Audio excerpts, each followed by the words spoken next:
Bright coaching YouTube channel में आपका स्वागत है। मैं पुनीत दीक्षित आज आपके लिए मैथ्स क्लास 12th का पहला लेक्चर लेकर आया हुआ हूं। डियर स्टूडेंट, आज क्लास 12th के, मेरी बात ध्यान दीजिएगा, क्लास 12th के सिलेबस को 1 बाय 1 करके डिस्कस करते हुए टॉपिक्स जो बोर्ड्स में ज़्यादा इम्पॉर्टेंट हैं उन पर डिस्कशन करेंगे। फिर एक कोई पर्टिकुलर यूनिट पकड़ करके धीरे धीरे हम लोग इस सिलेबस को आगे कंटिन्यू करेंगे। क्लियर?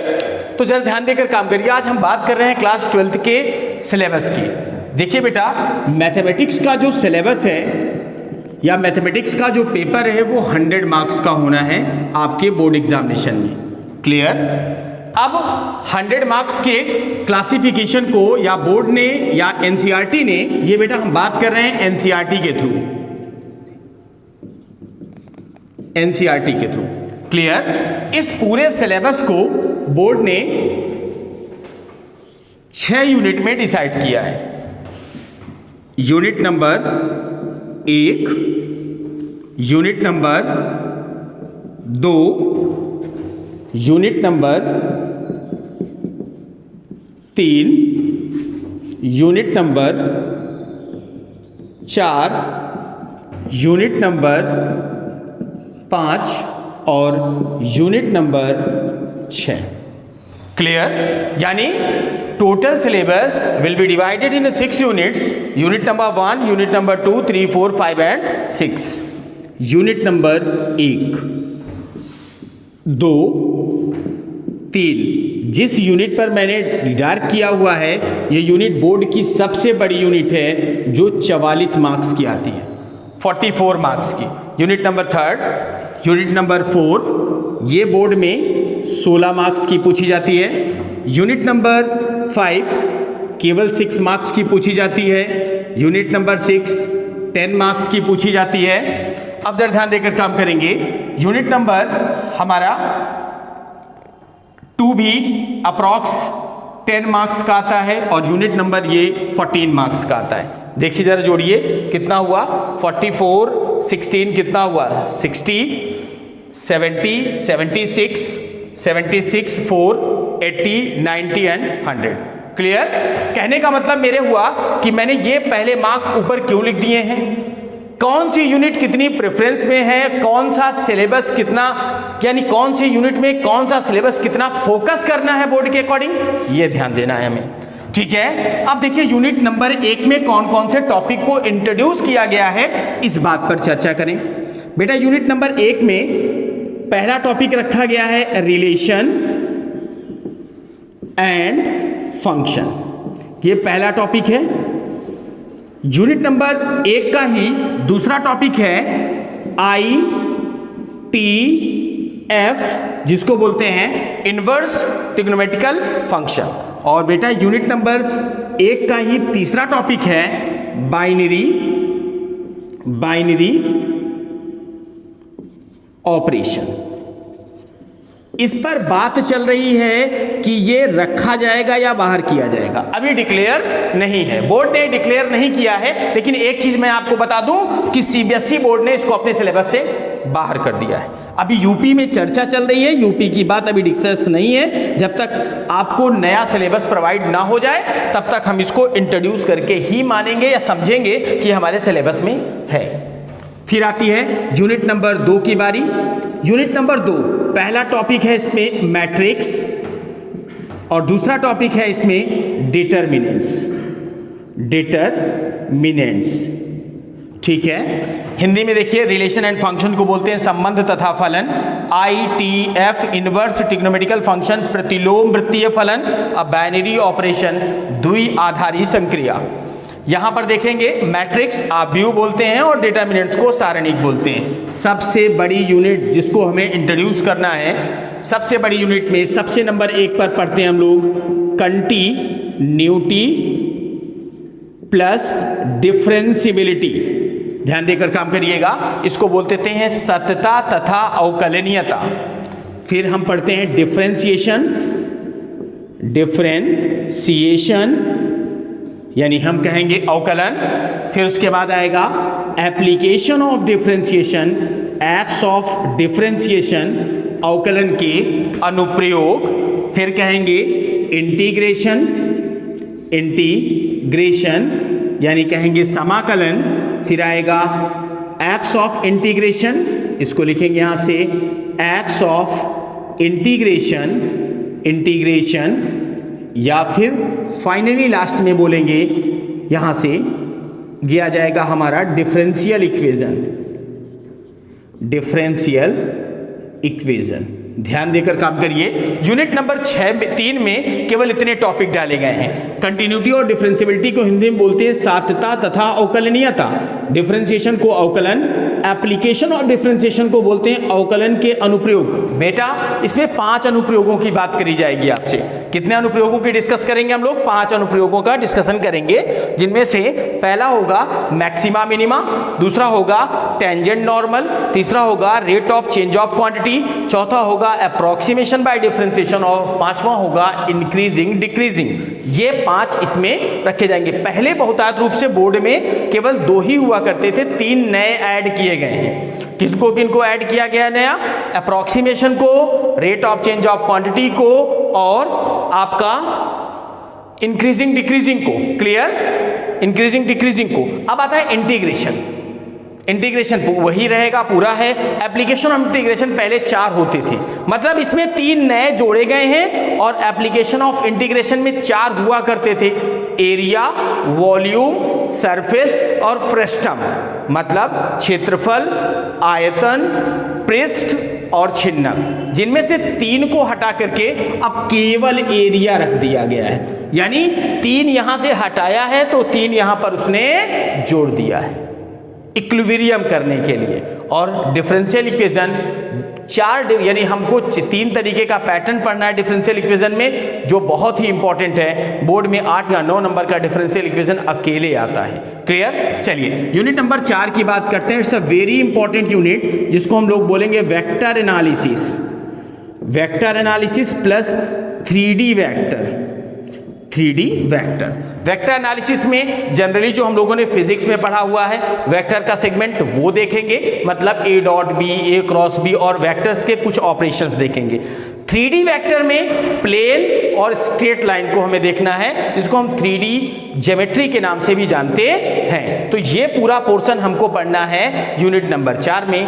यूनिट नंबर 5 आपका जो है वो कहलाता है LPP, जिसको बोलते हैं लीनियर प्रोग्रामिंग प्रॉब्लम। क्या बोलते हैं बेटा? लीनियर प्रोग्रामिंग प्रॉब्लम, जिसको हिंदी में कहेंगे रैखिक प्रोग्रामन। अब जरा ध्यान देकर काम करिए। It is the second part of linear inequality. कक्षा 11 में हम लोगों ने रैखिक असमीका पढ़ा है, उसी का दूसरा भाग है रैखिक प्रोग्रामन। मतलब हम जो पढ़ करके आए हैं रैखिक असमीका क्लास 11th में, उसी को हम आगे कंटिन्यू करेंगे और उसकी प्रोग्रामिंग करेंगे और उस पर बनाएंगे रैखिक प्रोग्रामन का फॉर्म। क्लियर? और लास्ट में जो आती है यूनिट, उसे बोलते हैं प्रोबेबिलिटी, यानी ये आती है प्रोबेबिलिटी यानी प्रायिकता, जो हम लोगों ने क्लास 11th में पढ़ी है, उसके बाद उसी को आगे से कंटिन्यू करना है, वो प्रोबेबिलिटी का सेक्शन है। तो ये पूरा का पूरा सिलेबस जो क्लास 12th में अब आपसे पूछा जाने वाला है। नोट डाउन कर लें इसे। चलिए स्टार्ट करते हैं। हम लोगों ने सिलेबस डिस्कस किया। अब बेटा चैप्टर लेकर के चलेंगे। तो इनिशियली हम अभी एक टॉपिक लेकर चलते हैं। उस टॉपिक को बोलेंगे यूनिट नंबर हम 2 से बात करेंगे। यूनिट नंबर 2, जिसमें हम सबसे पहले लेकर चलने वाले हैं मैट्रिक्स। Unit number 2 matrix. मैं इस चैप्टर के विषय में थोड़ा सा आपको रूबरू करा दूं। ये चैप्टर मैट्रिक्स, जिसको हिंदी में बोलेंगे बेटा आव्यूह। क्या बोलेंगे? आव्यूह। इस चैप्टर की खास बात क्या है? ये 2019 के बोर्ड एग्जामिनेशन में इस चैप्टर से 16 मार्क्स का आया था। मतलब दोनों 8-8 नंबर के बड़े क्वेश्चन इसी चैप्टर से आए। और 2020 बोर्ड एग्जामिनेशन में ये आपका चैप्टर 8 नंबर का क्वेश्चन दिया हुआ है, प्लस 1-2 नंबर का क्वेश्चन, इसका मतलब 10 नंबर का क्वेश्चन, यानी इस 2020 के बोर्ड एग्जामिनेशन में आया हुआ है। इसका मतलब हुआ यानी मिनिमम 10 और मैक्सिमम 16 तक ये एक्सटेंड करेगा। कम से कम कितने नंबर तक देगा?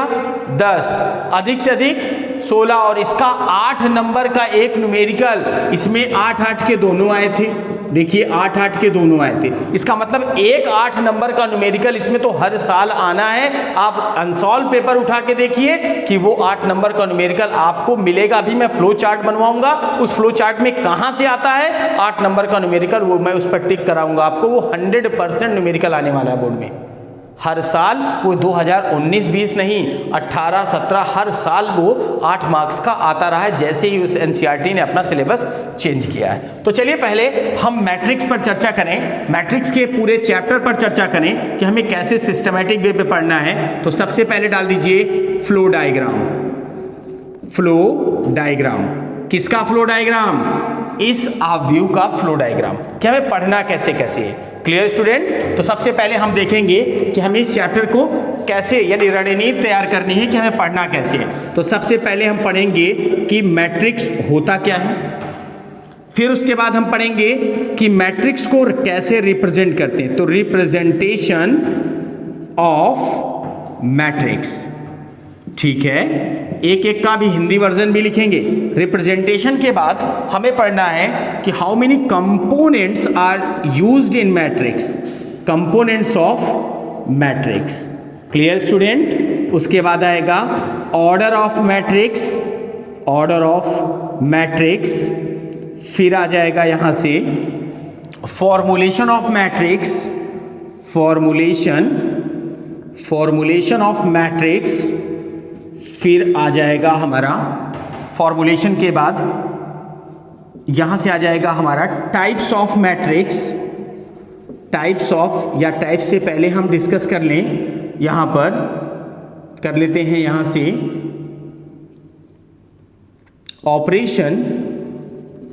Operation on matrices. उसके बाद कहेंगे क्या? Types of matrix, types of matrix, फिर इस पर करेंगे क्या? यहां पर लिखेंगे transpose of matrix, transpose of matrix, फिर यहां से कहेंगे क्या?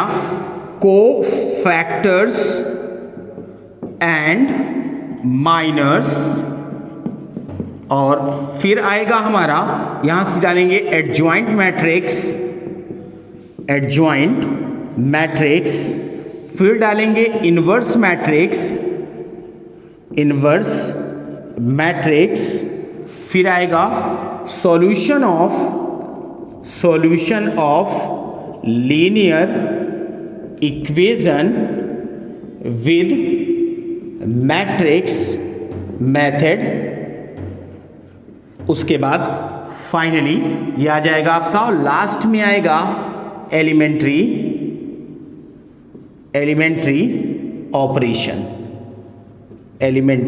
ऑपरेशन, ये केवल ए इनवर्स निकालने के लिए होता है।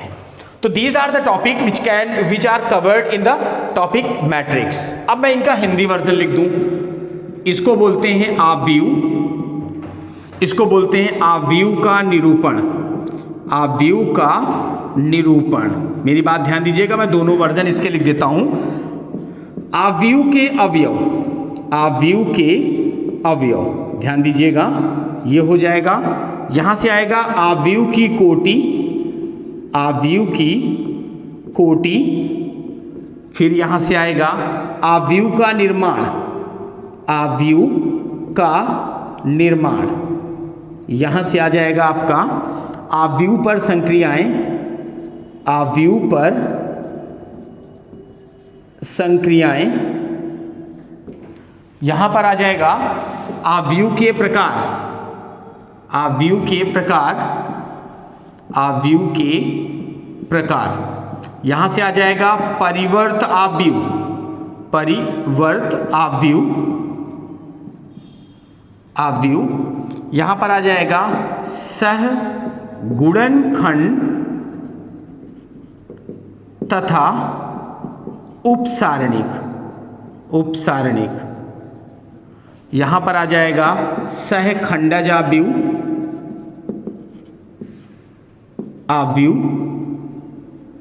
यहां पर आ जाएगा प्रतिलोम आव्यूह, प्रतिलोम आव्यूह।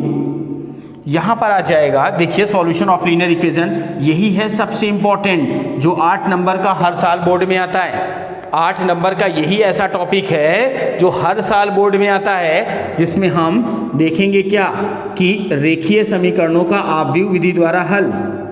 यहां लिखेंगे आव्यूह विधि द्वारा रेखीय समीकरणों का हल। क्लियर। और लास्ट में है, इसको बोलेंगे एलिमेंट्री ऑपरेशन, प्रारंभिक संक्रिया, प्रारंभिक संक्रिया। क्लियर स्टूडेंट, ये रहा हमारा पूरा प्रोफॉर्मा कि इतना टॉपिक हमें, या इस मैट्रिक्स टॉपिक में इतने हमें सेगमेंट्स पढ़ने हैं। क्लियर, क्लियर बेटा, नोट हो गया है ना। अब आइए जरा मेरी बात समझिए कि अब हम एक एक करके इन टॉपिक्स को डिस्कस करेंगे।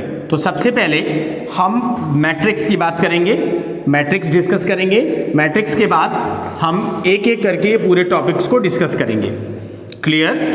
अगर आपको कोई भी चीज़ नहीं समझ में आ रही है तो आप कमेंट बॉक्स में ज़रूर कमेंट करें, बताएं कि क्या चीज़ समझ में नहीं आया आपको, उस चीज़ पर डिस्कस किया जाएगा।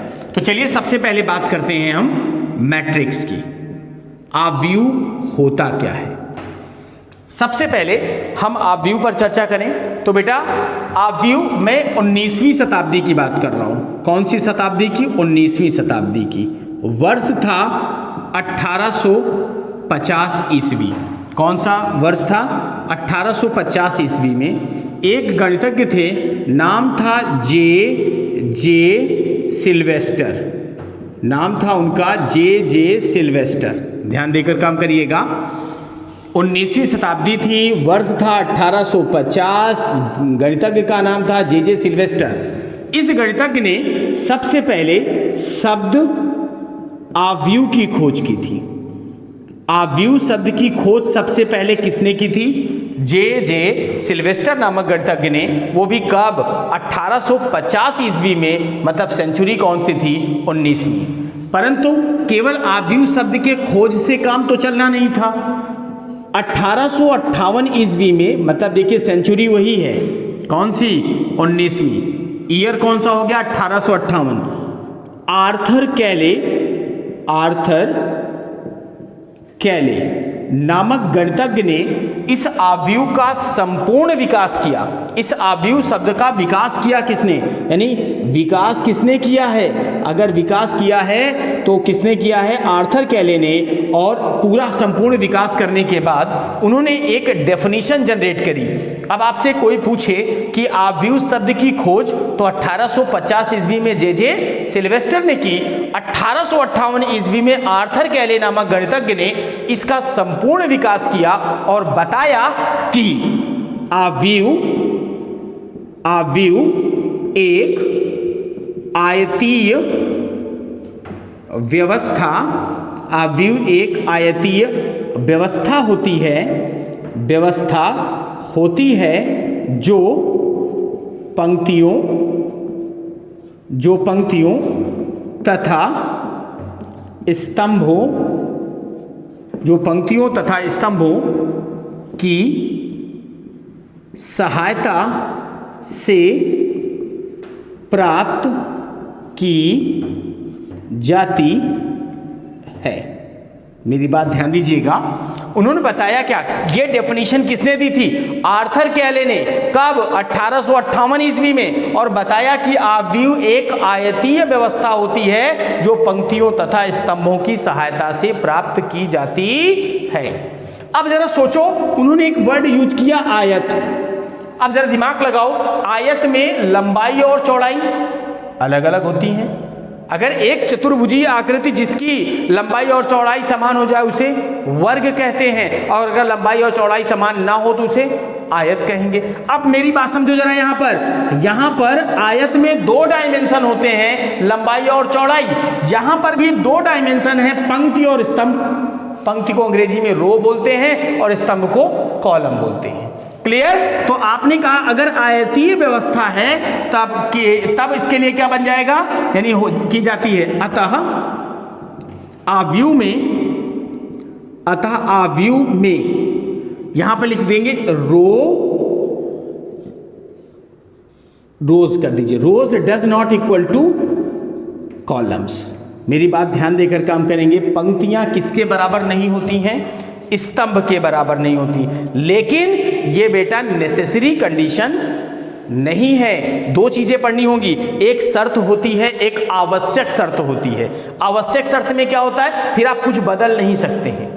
शर्त होती है इसमें आप थोड़ा बहुत तब्दीली कर सकते हैं। तो it is a condition, it is not a necessary condition. ये आवश्यक शर्त नहीं है।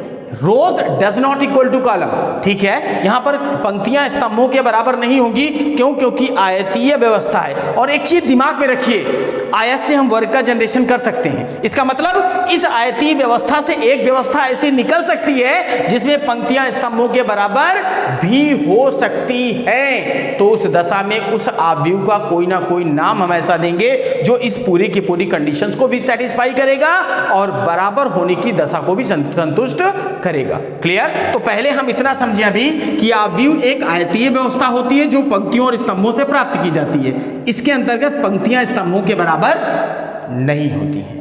क्लियर? ये बताया किसने था? आर्थर कैले ने। कब? 1858 में। लेकिन 1850 में आव्यूह शब्द की खोज की थी जे सिल्वेस्टर ने। क्लियर हुआ कि नहीं हुआ? मेरी बात समझ में आई कि नहीं आई? इतनी बहुत ज़्यादा थियरी की भी ज़रूरत नहीं होती है, फिलहाल आप इतना समझते चलिए तो यहाँ बात समझ में आ गई। क्लियर? अब नोट डाउन हो गया? नोट डाउन कर लीजिए। चलिए, नोट हो गया होगा। अब आगे देखिए, इसके आगे डालेंगे रिप्रेजेंटेशन ऑफ मैट्रिक्स। अगला डालते हैं रिप्रेजेंटेशन ऑफ मैट्रिक्स, आव्यूह का निरूपण। अगली डाल दीजिए हेडिंग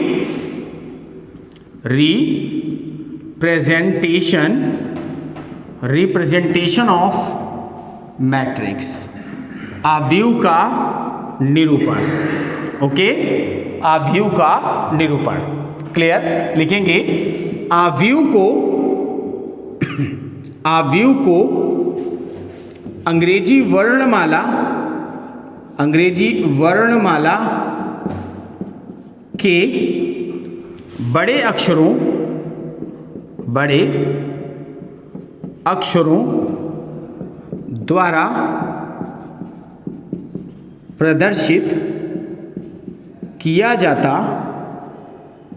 है तथा इसे, साइन बनाइए वाला, इसे से निरूपित करते हैं। क्लियर? निरूपित करते। इस साइन का मतलब क्या होता है? Sign of matrix. इसे आव्यूह का चिन्ह कहते हैं। बोलो, समझ में आ रहा है कि नहीं आ रहा? निरूपित करते हैं। अब यहां लिख सकते हैं अर्थात इसको लिखेंगे ए बराबर और ऐसा साइन बना दीजिए। ठीक है, तो this is your representation of matrix. ये बनेगा आव्यूह का निरूपण। ये क्या बनेगा? आव्यूह का निरूपण। Clear student? एक चीज नोट में जरूर लिख लीजिए, नोट में लिखिए, नोट में लिख लीजिए। नोट में बोल दे रहा हूं, आप लिख लें अपने उसमें नोट्स में। नोट, आव्यूह के अंतर्गत लिखिए, उसी में आव्यूह के अंतर्गत अवयवों को, आव्यूह के अंतर्गत अवयवों को, आव्यूह के अंतर्गत अवयवों को अंग्रेजी वर्णमाला के छोटे अक्षरों द्वारा, अंग्रेजी वर्णमाला के छोटे अक्षरों द्वारा, अंग्रेजी वर्णमाला के छोटे अक्षरों द्वारा प्रदर्शित किया जाता है। छोटे अक्षरों द्वारा प्रदर्शित किया जाता है, प्रदर्शित किया जाता है। क्लियर? नोट हो गया बेटा? चलिए अब आगे हम लोग बात करते हैं, अगली हेडिंग डालेंगे इसी में, कंपोनेंट्स ऑफ मैट्रिक्स। अगली हेडिंग डाल देंगे कंपोनेंट्स ऑफ मैट्रिक्स। चलिए यहां पर डालेंगे कंपोनेंट्स ऑफ मैट्रिक्स। चलिए ध्यान देकर काम करेंगे। कंपोनेंट्स ऑफ मैट्रिक्स, अवयव के अवयव। क्लियर? इसको दो पार्ट में डिवाइड करिए, अवयव को दो पार्ट में डिवाइड करिए। पहले को कहिए रो। क्या बोलिए? रो। हिंदी में क्या बोलेंगे? पंक्ति। दूसरे को बोलेंगे कॉलम। क्या बोलेंगे? कॉलम। बोलेंगे स्तंभ। बोलो समझ में आ रहा कि नहीं आ रहा? कंपोनेंट्स ऑफ मैट्रिक्स, अवयव के केवल दो अवयव होते हैं, एक को पंक्ति और दूसरे को स्तंभ कहते हैं। क्लियर हुआ? अब सबसे पहले ये जानो कि पंक्ति होती क्या है। रो। यहां लिखेंगे जब अवयवों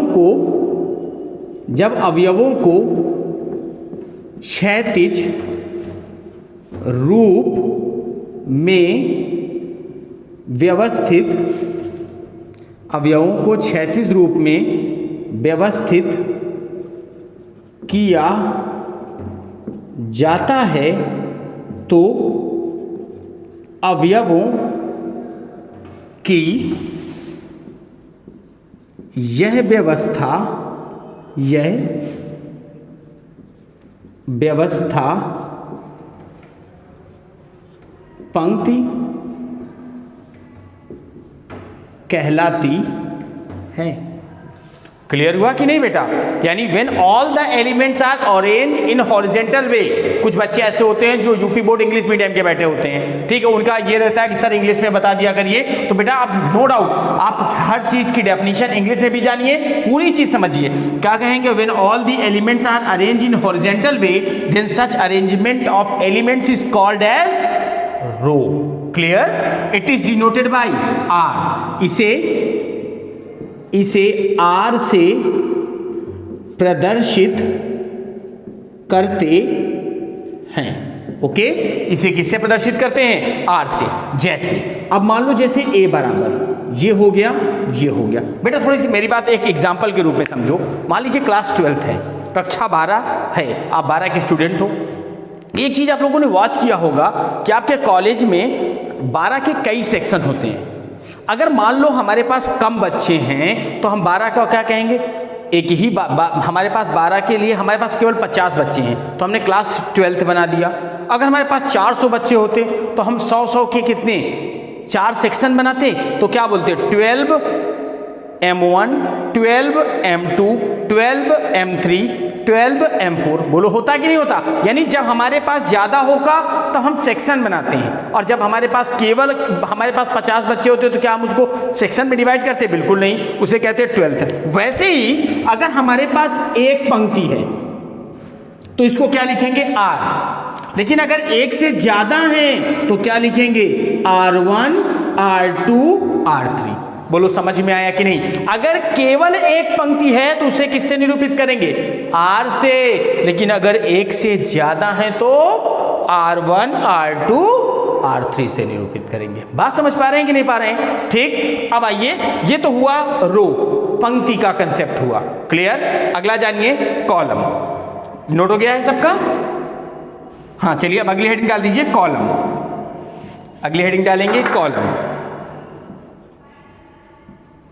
कॉलम जिसको हम लोग हिंदी में क्या बोलेंगे? स्तंभ। अब यहां देखिए, अब आप क्या लिखेंगे? जब अवयवों को ऊर्ध्वाधर, क्या लिखेंगे? ऊर्ध्वाधर रूप में व्यवस्थित किया जाता है तो अवयवों की ये व्यवस्था क्या कहलाती है?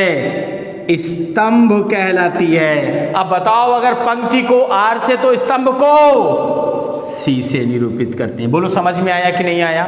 ठीक। अब बताओ ए बराबर, आपने कहा सर ए बराबर अगर केवल मेरे पास एक ही स्तंभ हो तो इसे क्या बोलेंगे? सी। लेकिन अगर एक से ज्यादा होंगे तो क्या बोलेंगे? C1, C2, C3। बोलो समझ में आ रहा कि नहीं आ रहा? मेरी बात क्लियर हो रही है कि नहीं हो रही है? क्लियर हो गई ना मेरी बात? तो ये हुए कंपोनेंट्स ऑफ मैट्रिक्स। स्टूडेंट, आज के वीडियो में हम लोगों ने 3 पॉइंट्स देखे हैं: मैट्रिक्स, रिप्रेजेंटेशन ऑफ मैट्रिक्स और कंपोनेंट्स ऑफ मैट्रिक्स। हम लोग इसके आगे का पोर्शन अपने नेक्स्ट वीडियो में लेकर के आएंगे। एक चीज़ जरूर करिएगा, चैनल को सब्सक्राइब करिएगा, बेल आइकन जरूर दबाइएगा ताकि हमारा आया हुआ कोई भी नया वीडियो आप तक आसानी से पहुंच सके। Thank you so much, stay home, stay safe.